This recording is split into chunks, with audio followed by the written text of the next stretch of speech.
What's going on, everybody? Welcome back to another episode of Too Good to Be Drew. I am your host, Drew Davis. Hopefully, everybody's doing great and had a fantastic weekend. We are rolling into the week. And like you guys know, on Monday, we got to get ready to get out of the bed when our feet touch the ground and get running, get going. We ain't got time to be sitting here dilly dallying around, as my mama would say. We got to be ready when the week comes because it is not going to slow down. We got to be ready for it.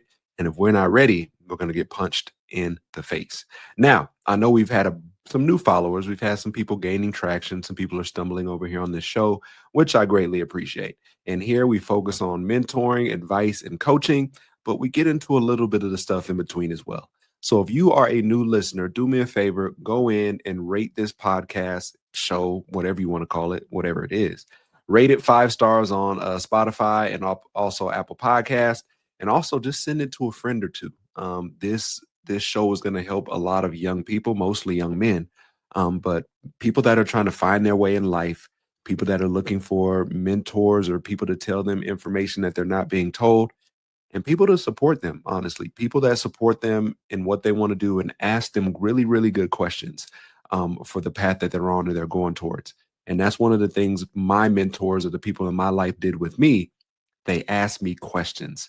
And I said, "Oh, I want to do this." Okay, well, what are you doing about this? And usually if I didn't have an answer to that, that one either meant that I wasn't that focused on actually going after that, or two, it mean I just didn't have an answer for it, so I needed to find one. And neither of those things are bad, but if I didn't have those people asking me those questions, I probably wouldn't have made it to where I am today. So if you're new to the show, welcome. I hope you enjoy it. Hopefully my voice is aesthetically pleasing for you. And if it's not, I just hope the material that I'm talking about and I'm discussing is relevant and important to you. And honestly, every episode, I hope that you leave with something, with knowledge of something that either you didn't know before or that you had no idea about. And if you something that you've heard before and it doesn't match up, double check me. Like, I am human, but outside of that, I want everyone to be educated. I don't want everybody to just take my word for everything. I want people to put in the work to find out things themselves. And I know as a culture, sometimes we're a little bit lazy when it comes to that. But really, if you're really trying to catch me up on everything that I say and trying to find something bad in what I say, start your own show and just talk about what you want to talk about because this ain't the place. But outside of that, welcome in everybody. This is going to be one of those shows that's going to be a little different. And I say that because I'm a former collegiate. I'm a former collegiate football player, former NFL football player, former director of player development that worked at the college level, working with student athletes and helping them on and off the field. But right now is a very important time in sports just because we are pretty much coming out of the off season and we're getting rolling into the end season. And for those that don't know, I'm a certified life and performance coach. I work mostly with student athletes and professional athletes and high performing individuals. But this is the time that the NFL players and college players are coming off of vacation and they're rolling into their season. Now, before they roll into their season, they have this thing called camp. For college, they usually call it fall camp. For NFL, they usually call it training camp. And what it is pretty much 2 to 4 weeks of getting ready and ramping up to start the season.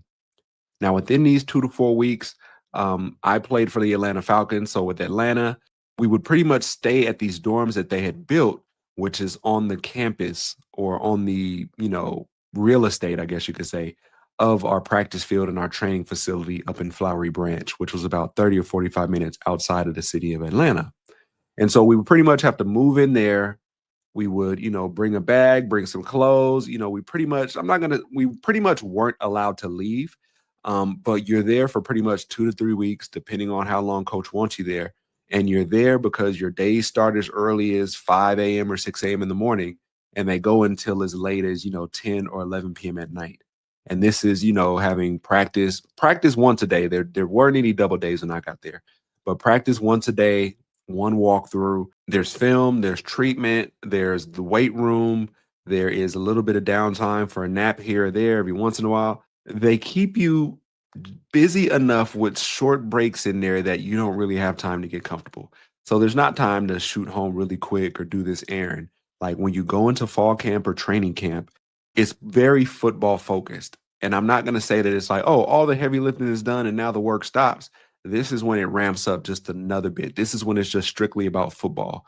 This is where you can really see, okay, who wants to really play, who's ready to play this year. And this is the time that we can see, okay, what have we built through January up until now? And the things that you build in fall camp are going to springboard you or sink you once you come to the season. But fall camp is very important because that's when players are able to separate themselves from others. But fall camp and training camp are very important because that's when you get the chance to really separate yourself from other players. And you had guys that were drafted, this past March, April, that are trying to make this team or that are, trying to see where they fit in this team. You have veterans who've been there for 5, 10, 15 years, and this is just like, another walk in the park to them. You have some free agents, guys that got picked up that were considered long shots, but still have a chance to make the team. There's these amalgamation of people that you have on this team that starts at about 90 people for fall camp and training camp. And then by the time training camp ends, they have to cut that down to, I think it's 53 people that they're going to take into the season and that they're going to go to battle with in the season to try to make it to the playoffs, win their division, get to the Super Bowl, and also at the very end of it, win it. And what is today about? Today is about talking a little bit about that. Like I said, I work with student athletes and professional athletes, so I know what the grind is about. But what I'm going to talk about a lot in this episode is how to make the team when you are pretty much a student athlete or professional athlete. But a lot of the stuff that I'm going to talk about is going to be interchangeable and what you can take with you into your career, into what you're doing, into school that you're in right now, or going after that master's degree or doctorate degree. But it's all about making sure you have a structured environment for you to be successful. And so anytime people hear about athletes, they don't think about all the things that they have to do to prepare to get ready to go. One of the biggest things for athletes is to make sure that your body is ready.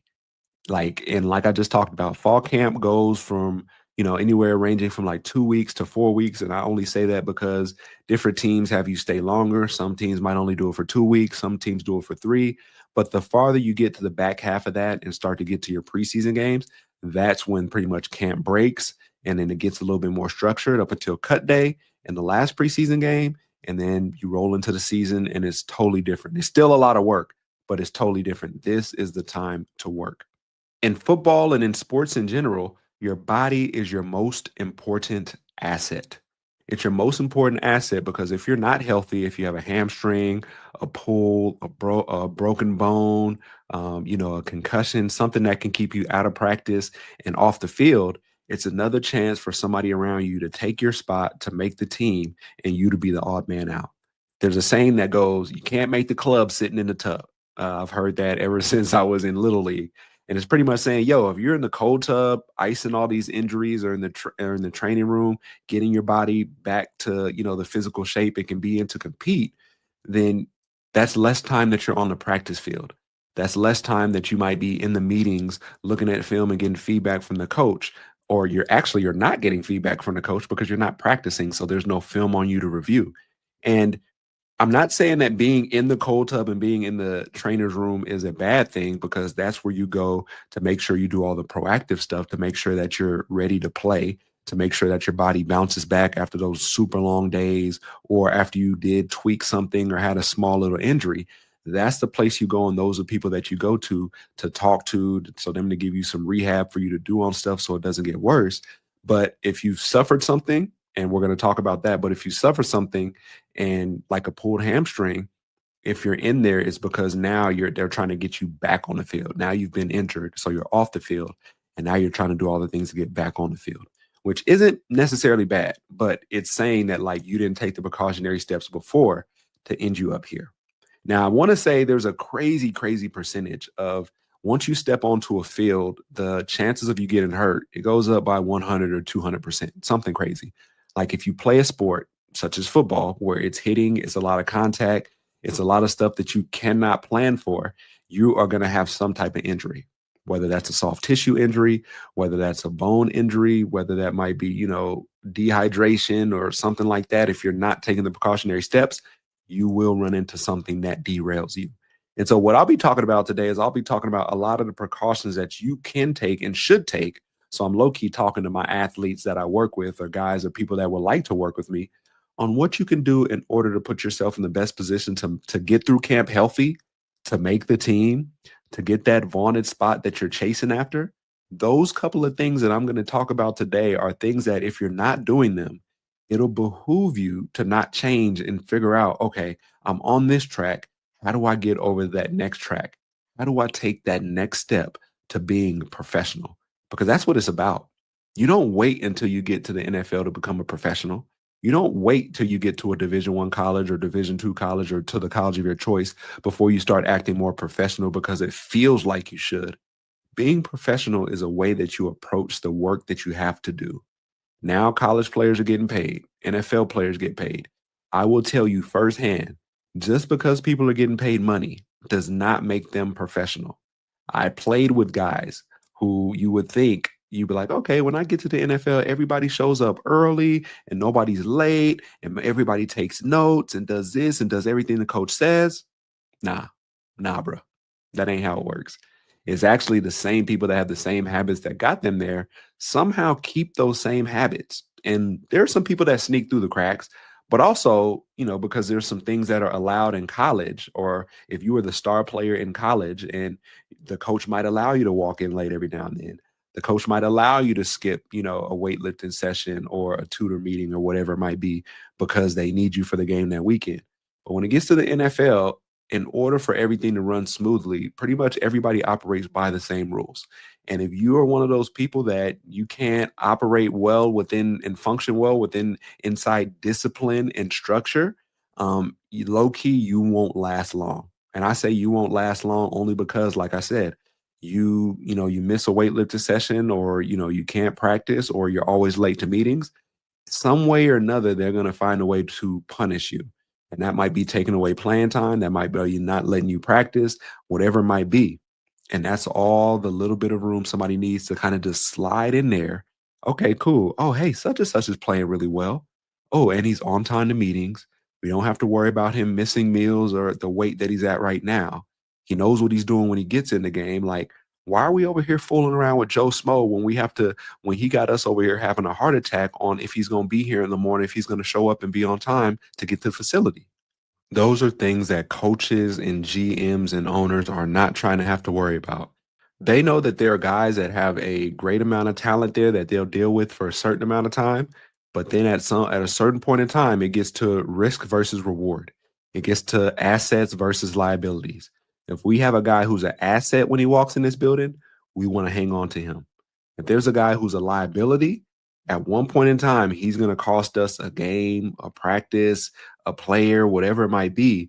And do we want him around long enough until he does that? And the answer is probably no. Depending on your talent level, they'll stick with you a little bit. There's always going to be that straw, that last straw that breaks the camel's back, where the GM or the coach is going to be like, no more. We're not doing it anymore. This dude's worth more of a headache. He's more of a headache than he's worth. And so with that being said, you don't want that kind of stuff. And a great philosopher once said, I stands all I stands and I can't stands no more. That great philosopher was Popeye. And that was when what was his name? Brutus, what his name was? He always used to come up trying to start stuff and steal olive oil, whatever his name is. But yeah, on some Popeye stuff. I stands all I stands and I can't stands no more. I stands all I can stands and I can't stands no more. Ooh, that's definitely a bar. But as we get into it, like I said, I want to tell you things that can help you make the team or that can help you get that promotion. And first of all, it's handling and controlling what you can control. You control what time you get to work. You control where you can sit at in that room once you get there.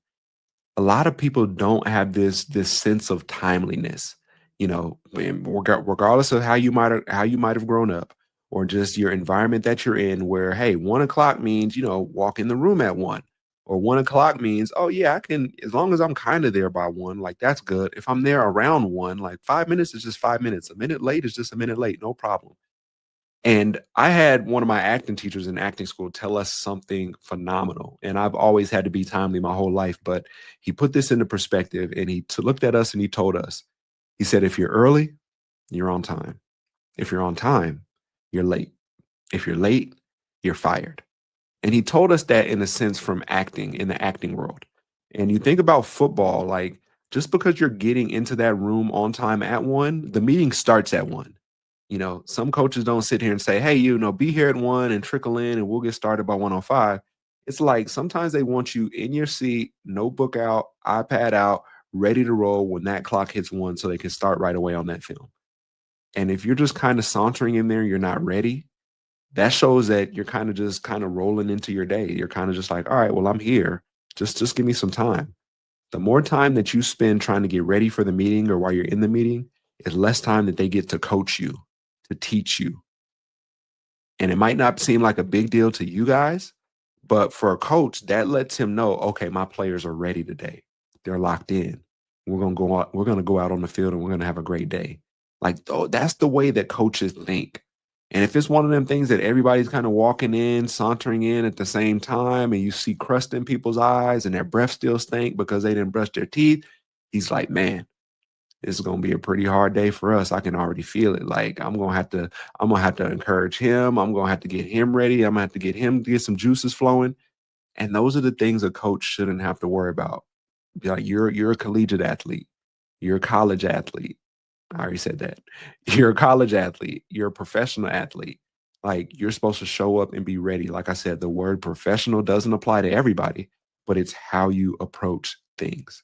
Number two, when you're working a job worthwhile, a very important job, the job just doesn't start when you get there and clock in. Sometimes you got to get there a little bit earlier and clock in.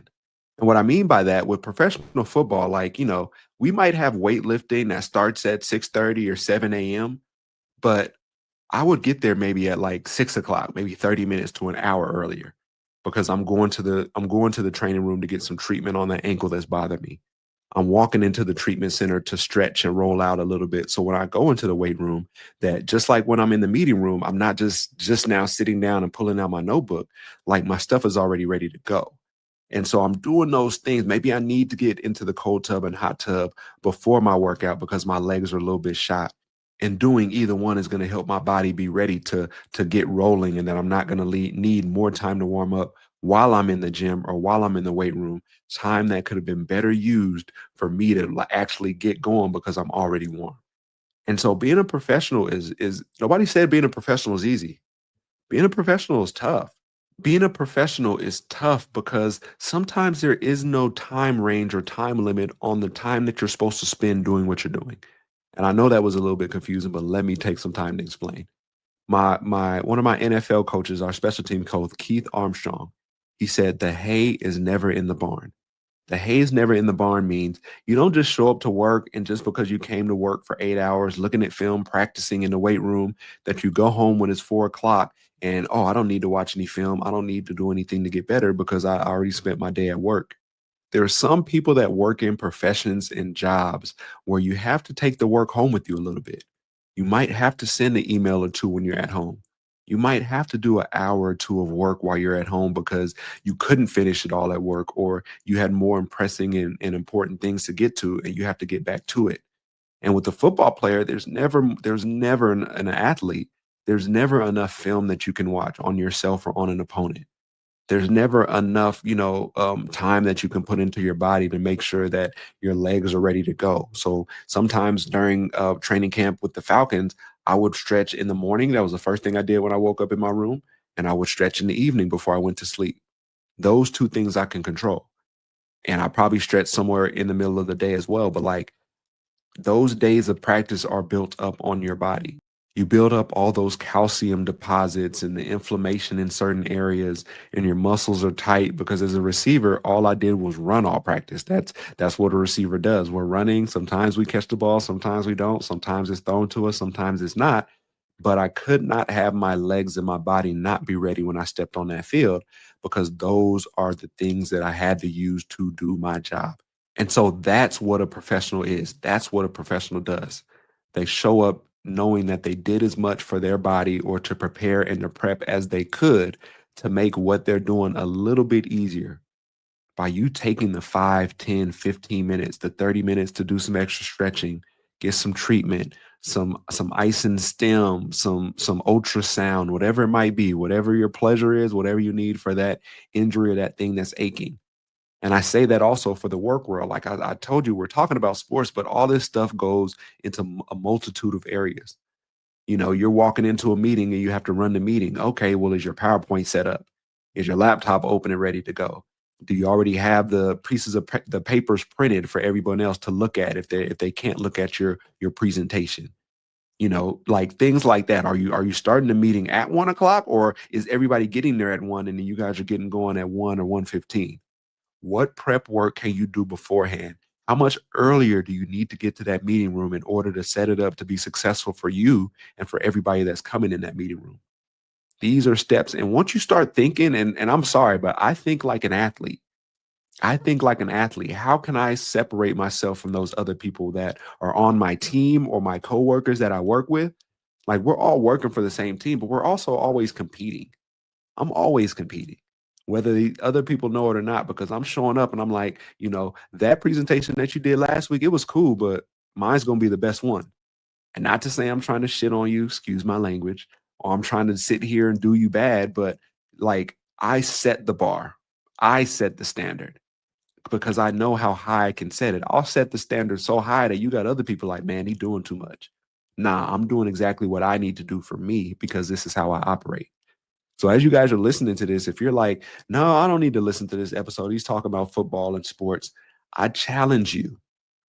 I challenge you to look at your career field and look at what you do and look at the areas where you can get better. Look at the areas where you can bring a little bit more in there to put yourself on a different level than other people.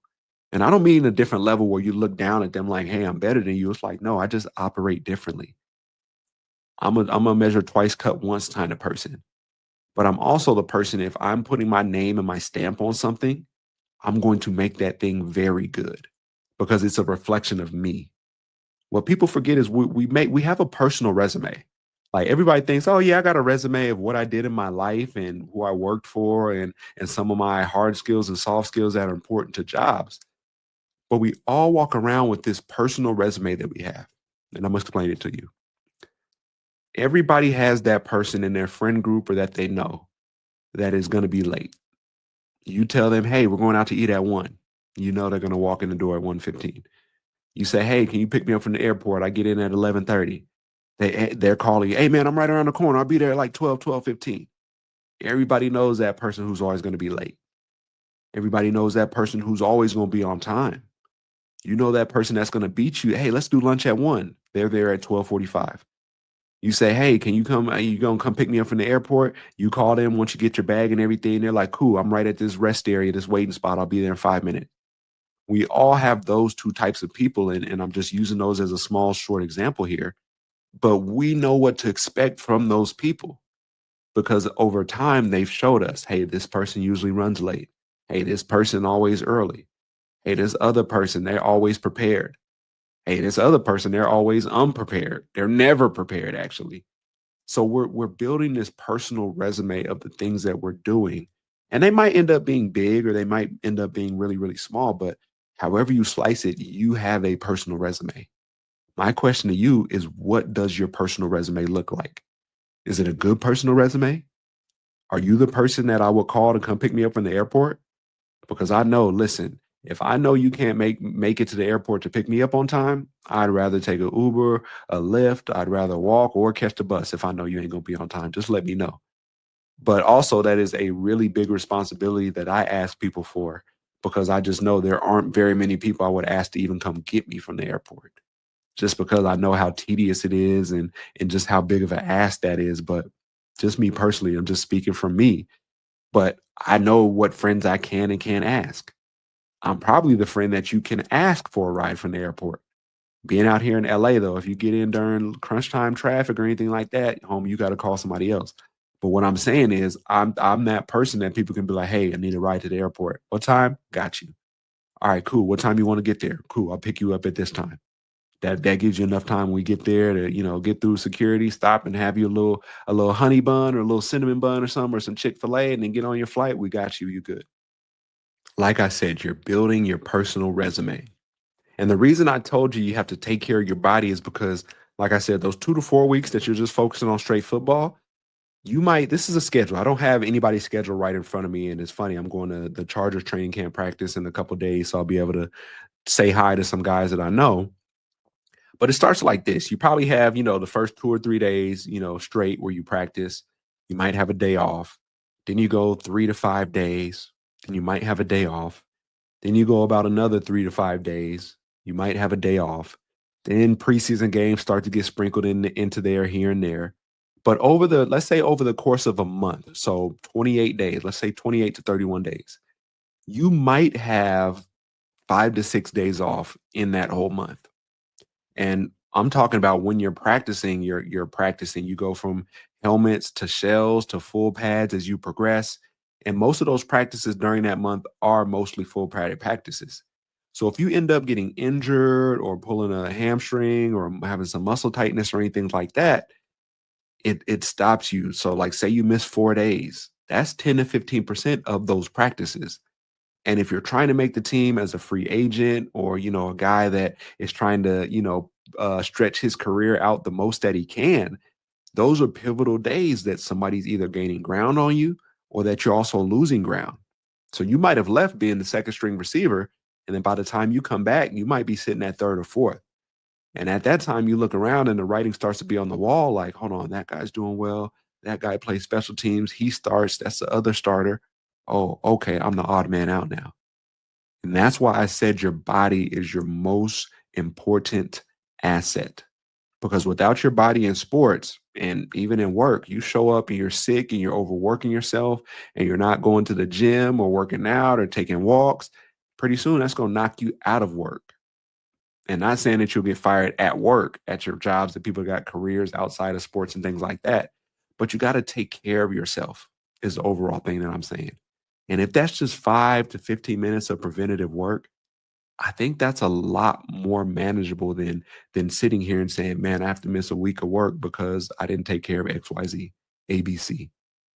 And for me being an undrafted free agent, I couldn't afford to miss any days. So I had to do these types of things in order to be ready. I had to do these types of things in order to put myself in the best position to make the team. And that's why I speak from. I speak from a angle or from a stance of people making the team. This isn't for the quarterback that's been playing 10 or 15 years and he's a franchise QB. He's going to be there. These are for the people who are fighting and clawing and scratching to get their chance to play in the league and to stay in the league. But this message is for everyone because when you operate and you move like a professional, it gives you the best chance that you can possibly have. The best chance that you can possibly have to make this team, or not even just make this team. You're always auditioning for every single team in the NFL because the film that you're getting, maybe not from practice, but from the preseason games, is film that all the other team scouting departments look at as they're trying to say, how can we build and get the best roster possible going into this season? And the last thing is just be a good teammate. I'm not going to say that's going to be the end all be all for you to make the team, but everybody's fighting for the same spot, the same positions. If you asked every player on the team who wants to be playing when we get to the first game, you would see everybody's hand go up. But there aren't that many positions. There aren't that many contracts to be signed to be able to get everybody to play because the cap's at 53. So there has to be some attrition. There has to be some people that don't make it. But it doesn't mean that you have to operate in a way that is spiteful to give you the upper hand over somebody else. I'll tell you guys this funny story really quick. And it was while I was trying to make the team my second year in the NFL. And like I said, I was an undrafted free agent. So every year I'm kind of fighting and scratching and clawing to make the team because there are no promises for honestly for anybody, but especially for the undrafted guys. And I remember we're doing our team stuff. We're going against the defense and we're doing 2 minute. And so 2 minutes when we have to hustle, we're trying to drive down the field because we need a touchdown or a field goal to win the game or go ahead. And so it's a very important time. And I remember like I had to run this long route and I was on my way back and I didn't get the play call. And I remember somebody from the sideline told me what route I had or what I had to run. And granted, I ran this route and they threw the ball my way and I was nowhere near where I was supposed to be because the person that was on the sideline gave me the wrong route. And so my receiver coach yelled at me, the offensive coordinator yelled at me, the quarterback yelled at me at the time. It was Matt Ryan. And I get to the sideline, and that's the time I was like, all right, I can't trust nobody. Like I have to make sure I get the play. I have to get it by myself. I can't believe anybody over here on the sideline because there are other people, other receivers at the time that were trying to make the team. They saw that as a moment to make me look bad by giving me the wrong route. Also knowing that I couldn't just point the finger and be like, "Hey, somebody gave me the wrong route. I was coming back late." And that's the thing about the NFL, and that's the thing about life sometimes. Sometimes people don't want to hear your excuses. And sometimes your excuses aren't even good enough to say. My dog ate my homework. Man, just say you didn't do your homework, bro. It's all good. But by me telling coach, "Hey, I was running back and I was late and somebody on the sideline gave me the wrong signal." He would have been like, "Well, why don't you ask somebody else for the play? Like, why didn't you ask us for the play?" We would have told you. But in that moment, at that time, I wasn't thinking that far and that deep. But that let me know, like, yo, you Drew, you gotta be on your stuff. You gotta be on your P's and Q's. Because there's some people out here dirty macking, throwing salt in the game, and they don't want you to make it. They feel threatened. They know that you have a very good chance to make this team. You've been making plays, so they got to do certain stuff to kind of knock you off track. But you don't have to be that kind of teammate. You don't have to be that type of coworker. May the best person win. If you really want the job, if you really want the spot, if you want the promotion, put in the work to get there. Don't ask for it to be handed to you. Don't sabotage the people that are around you to make you look better. If you got to do that, then I don't want to be anywhere around you as a person because it speaks to your integrity and your morals and your scruples. But once again, football and sports is different and it's weird because you got the same people that you're going against knowingly knowing that you guys are fighting for these couple spots and that there's no remorse, that there's no prisoners, and there's some people that move like that. Not everybody moves like that, just some people.